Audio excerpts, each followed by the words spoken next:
Ternyata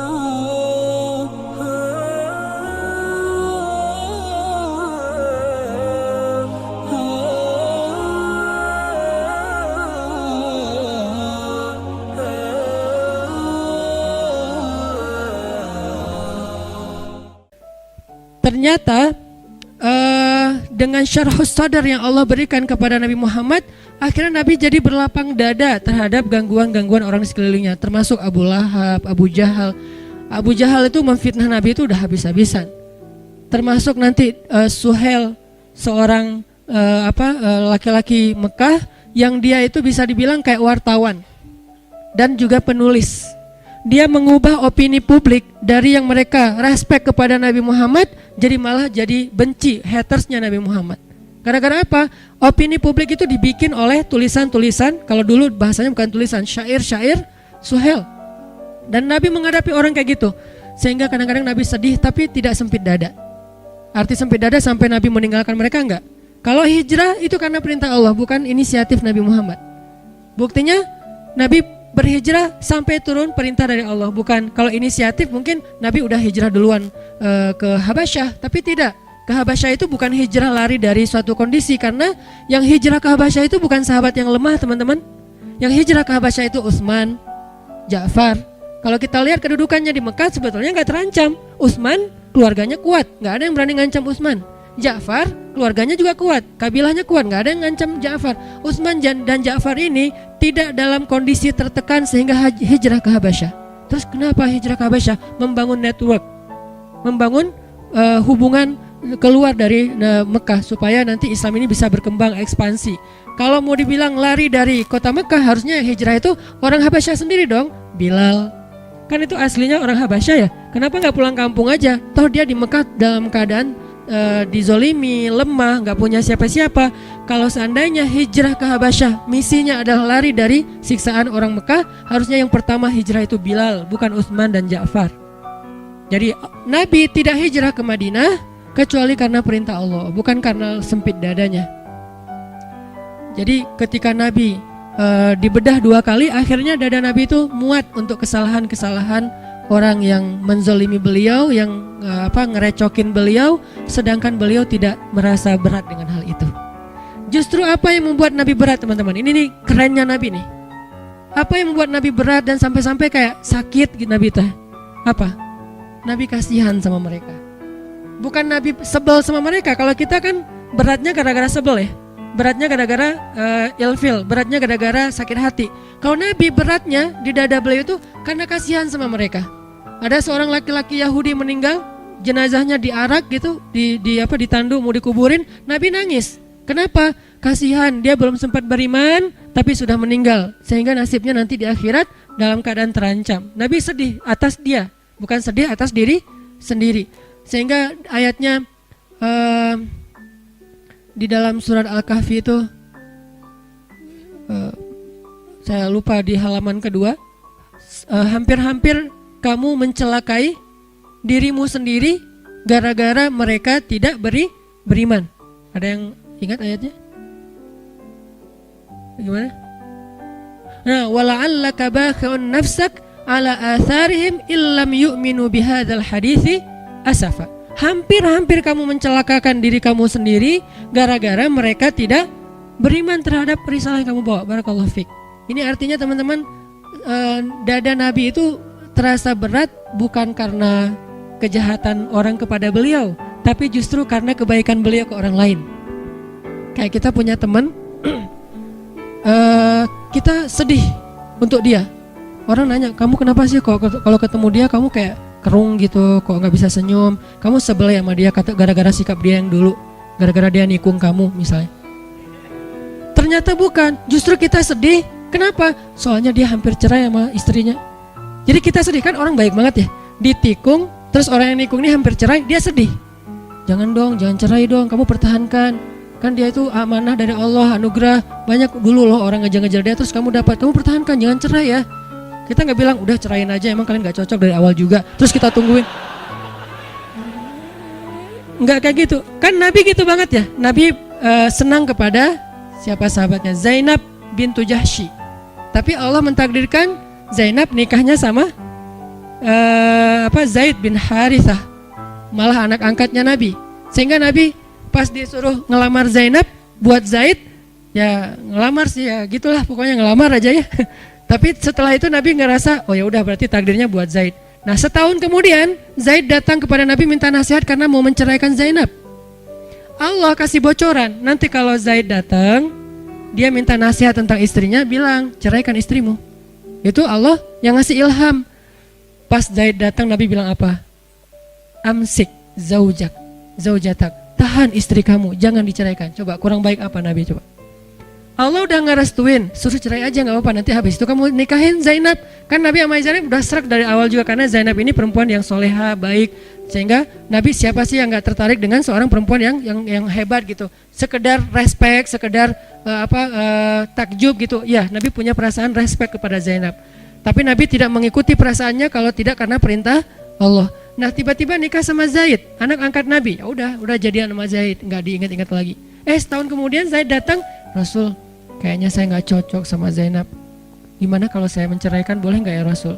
Kata Allah sebelum Zaid datang, nanti kalau dia tanya gitu bilang ceraiin aja ya. Kata Nabi, jangan, tahan istrimu, coba gimana? Saking baiknya Rasulullah SAW, itu lapang dadanya Nabi ya. Tapi qadarullah, namanya Allah tentukan mereka emang bertahannya cuma setahun.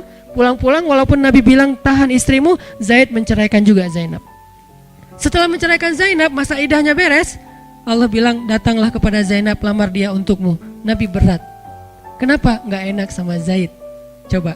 Padahal kan udah gak ada hubungan, tapi tetap gak enak sama Zaid. Masa Zaid cerai terus langsung saya nyamber gitu kan ya, kayak nampung banget gitu, ditunggu-tunggu banget.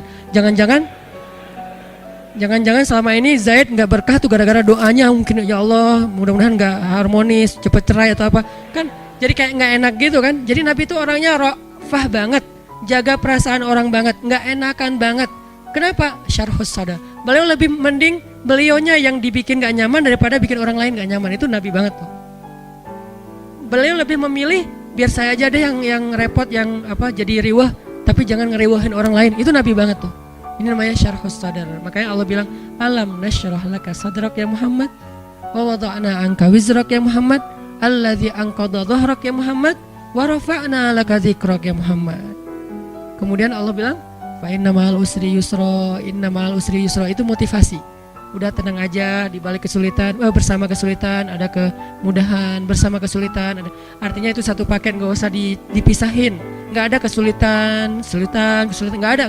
Yang ada kesulitan, kemudahan, satu paket. Ma'iyah, kebersamaan, gak bisa dipisahin. Bukan setelah kesulitan, kemudahan, bukan, bersama. Arti bersama memang datang berbarengan. Berbarengan Ustaz, kok saya gak ngerasain? Nah ini nih, bersama dengan kesulitan ada kemudahan, itu datangnya bersamaan teman-teman. Bukti bersamaannya apa? Kadang-kadang kalau misalnya kita lagi ada kesulitan, jadi mudah tahajud, ya kan? Jadi mudah ke masjid. Bukankah itu kemudahan? Adakah yang lebih berharga daripada Allah kasih nikmat hidayah dan ibadah, nikmat taqarrub kepada Allah, nikmat lebih dekat kepada Allah? Emangnya ada yang lebih berharga dari itu? Kita aja yang kadang-kadang gak fair, menghargai ini lebih daripada yang itu. Padahal itu lebih berharga. Allah ambil kita nikmat misalnya tadi habis diputusin, kan itu berat ya, langsung sempit dadanya. Tiba-tiba lapang dengan, ya Allah dia gitu banget sama saya. Apa yang kurang dari saya tuh udah habis-habisan loh ya Allah, tuh dia modal tuh udah habis semuanya, motor udah dijual, kos-kosan nunggak karena uang kos saya pakai buat jajan bareng dengan dia, modal banget loh ya Allah. Kan kita jadi kayak romantis gitu ke Allah. Kita kehilangan romantis dengan seseorang, tapi muncul romantis dengan Allah. Bukankah fa inna ma'al usri yusra? Dan itu yang paling sering. Belum lagi nanti setelah itu, setelah romantis sama Allah, Allah kasih hadiah-hadiah, Allah kasih kejutan-kejutan dan seterusnya. Jadi Allah kayak ngemotivasi Nabi Muhammad SAW. Artinya lapang dadanya Nabi itu bikin beliau bisa bertahan. Sesekali sedih ada, kayak Nabi pulang habis dilemparin kotoran, Nabi pulang habis dilemparin dan berdarah-darah, terus Nabi pulang ketemu Khadijah. Ini nih luar biasanya ya, cari siapa? Khadijah. Siang hari mencari Khadijah, malam hari mencari Allah.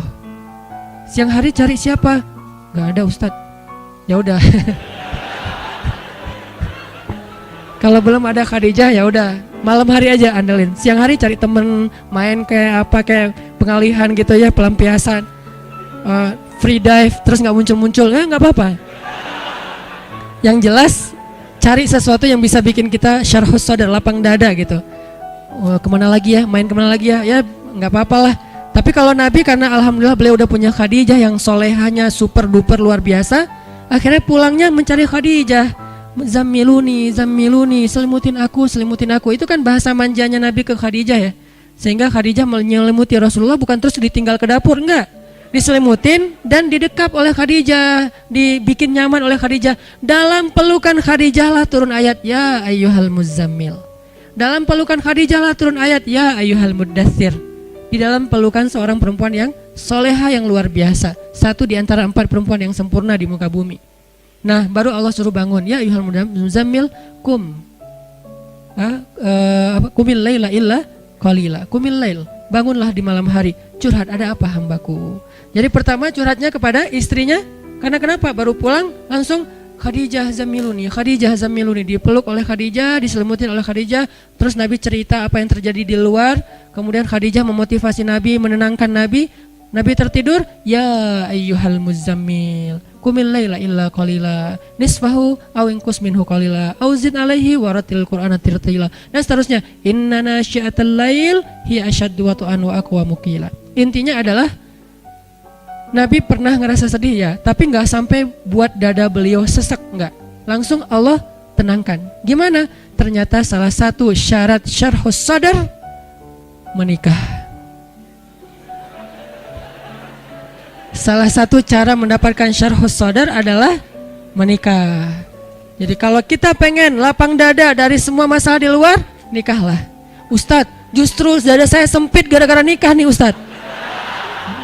Wah, susah nyari jawabannya nih kalau kayak gini. Kalau sempit gara-gara nikah gimana Ustadz? Ya udah, cara yang kedua, qumil laila illa qalila. Bangun malam-malam, mau setengah malam, mau kurang dari itu sedikit, mau lebih dari itu sedikit. Ini keleluasaan dari Allah, kelonggaran, terserah deh. Dan Ustadz, saya kalau bangun malam gak tahu baca apa. Waratil Quran. Terus kata Allah, faqra'u ma tayassar. Baca aja yang paling mudah-mudah yang kamu bisa. Yang mudah itu lagi Ustadz. Gak apa-apa, Allah gak pernah bosan kau dengan ayatnya. Kita doang yang bosan. Kita emang orangnya membosankan sih. Mungkin suara kita yang membosankan, bacaan kita yang membosankan, bukan ayatnya ya. Kadang-kadang ayat yang sama dibaca oleh orang lain jadi gak bosan kan ya.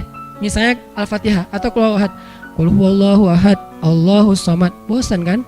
Datang yang lain, Qul huwallahu ahad, kok enakan ya? Nah, berarti bukan ayatnya nih, vokalnya nih yang ngebosanin nih. Termasuk surat-surat yang lain, Al-Fatihah, Al-Kafirun atau apalah. Jadi insya Allah enggak lah. Walaupun agak-agak trauma juga kan diimamin dengan bacaan Al-Kafirun karena enggak beres-beres, muter. Ini kenapa Al-Kafirun rasa 1 juz ya?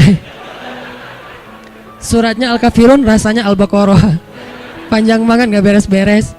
Artinya teman-teman, cara kedua ternyata buat ini agak-agak acak ya. Nanti disusun sendiri di rumah hasil obrolan malam ini yang gak jelas. Cara yang kedua biar dapat syarhus sadar, qumil laila illa qalila. Bangun malam, curhat sama Allah, bilang ke Allah masalah kita apa. Bilang dengan bahasa lugas gak apa-apa. Dengan bahasa kita romantisan ke Allah itu gak usah resmi-resmi amat. Ya Allah, sesungguhnya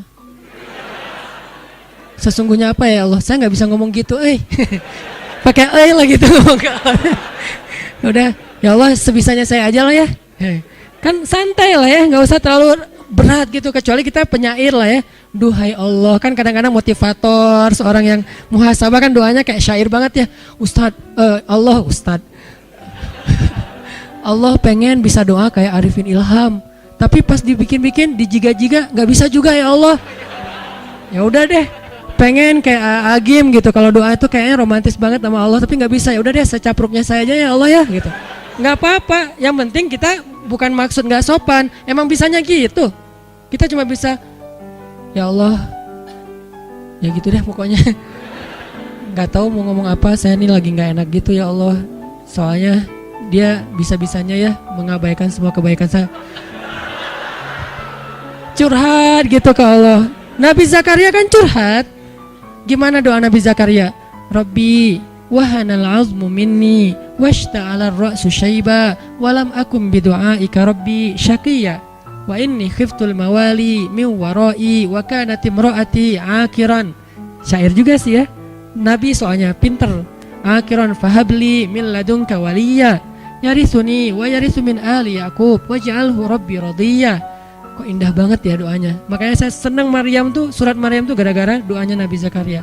Allah langsung bilang, ya Zakaria, kata Allah, wahai Zakaria. Dan itu gak usah diteriakin, ya Zakaria. Allah gak gitu ngomongnya. Ini tergantung nada khatib ya. Kadang-kadang ada khatib saking semangatnya semuanya nadanya tinggi. Ya Zakaria ini apa misalnya ya Zakaria. Gimana sih ayatnya? Jadi lupa. Ya saya ingat ya gitu deh. Surat yang paling sering dibaca malah lupa. Nah, artinya Allah tuh mereplay, langsung ngerespon, langsung typing doa-doa Nabi Zakaria. Jadi kalau kita pengen syarhus sadar, minta ke Allah. Terutama di sepertiga malam terakhir. Cara yang lain, pas lagi ada masa, saat itu juga doa, Rabbi syrah li sadri. Gak apa-apa segitu doang. Ustaz doanya kok dipotong karena butuhnya itu. Mau diutuhin gak masalah. Cuman kalau misalnya kita pengen diulang-ulang, Rabbi syrah li sadri. Istri ngomel terus, Rabbi syrah li sadri. Rabbi syrah li sadri. Kamu ngapain sih komat kamit? Rabbi syrah li sadri mah. Oh. Kok doanya buat diri sendiri aja? Mama enggak? Oh mama mau? Mau dong Ci. Rabbi syrah sadraha. Ya Allah lapangkan dada dia. Kamu nuduh aku sempit dada? Loh salah aku apa mah? Ya kamu emang salah dari dulu juga dari awal. Oh iya mah. Terus maunya mama apa? Ya gitu deh. Rahasia, biasanya ada maunya tapi nggak usah dijelasin di sini, disensor, bahaya, kasihan. Jadi teman-teman kayak tadi ada teman kita lagi ngomel, orang lagi debat di sosmed, pasangan kita lagi mungkin nggak nyaman segala macam perlakuan orang ke kita. Rabbi syrah li sadri, Rabbi syrah li sadri. Minta sama Allah kayak Nabi Musa meminta kepada Allah. Sehingga ketika Nabi Musa ketemu Fir'aun, Nabi Musa bicaranya enak gitu. Terus kata Allah, idhaba ila Fir'aun faqula lahu qawlan layyinan. Pergilah kepada Firaun, ucapkanlah kepada Firaun itu ucapan yang baik, yang lembut, layyinan. Gimana coba mau ngomong ke orang yang paling dibenci dengan bahasa yang layyin, yang lembut? Itu susah loh. Memang Musa benci sama Firaun? Benci banget. Kenapa benci? Karena Firaun itu membunuh ribuan anak bayi Bani Israel bertahun-tahun, lebih dari 10 tahun. Anak bayi itu baru lahir, langsung diambil, dipenggal kepalanya, dipatahin lehernya, dibenamkan di dalam padang pasir, ditaruh ke sungai Nil, dimakan sama kuda Nil, dikasih makan untuk hewan-hewan peliharaan Firaun kayak singa, harimau, hidup-hidup loh. Dan itu di depan orang tuanya, dibakar hidup-hidup segala macam. Jahatnya Firaun itu luar biasa, sehingga Musa yang merasa kaumnya selama ini dizolimin terus-terusan oleh Firaun, termasuk dia dan keluarganya, itu sangat marah kepada Firaun. Tapi kata Allah, qula lahu qawlan layyinan. Kalau kamu ketemu dia, ucapin yang lembut-lembut ya. Sehingga akhirnya Musa datang kepada Firaun, dakwahnya lembut. Sampai ketika Firaun mulai agak-agak sok debat gini. Gimana menurut kamu tentang penduduk yang negeri-negeri yang sebelumnya? Musa nggak tahu karena belum pernah baca sejarah tentang penduduk negeri-negeri yang sebelumnya. Kata Musa, itu urusan Allah, saya nggak tahu kecuali apa Allah yang firmankan ke saya. Wah kamu Musa nggak bisa ini, nggak bisa itu. Firaun sombong. Musa tetap sabar, nggak langsung marah karena Musa itu aslinya sangat tegas, sangat orangnya kan nggak bisa beda gaya nih. Musa dan Harun tuh dua orang yang berbeda gaya, sama seperti Yahya dan Isa. Musa itu mirip Isa, Harun itu mirip Yahya. Harun itu kalau ngadapin orang lagi marah-marah didiemin dulu, terus dikasih tahu. Musa lagi marah-marah dimarahin balik. Itu Musa. Makanya Musa ketika pulang 40 hari lagi mendapatkan wahyu, ngelihat kaumnya sudah syirik, apa yang dilakukan Musa? Dia pegang jenggot kakaknya Harun, dibanting sama Musa. Tarik gini.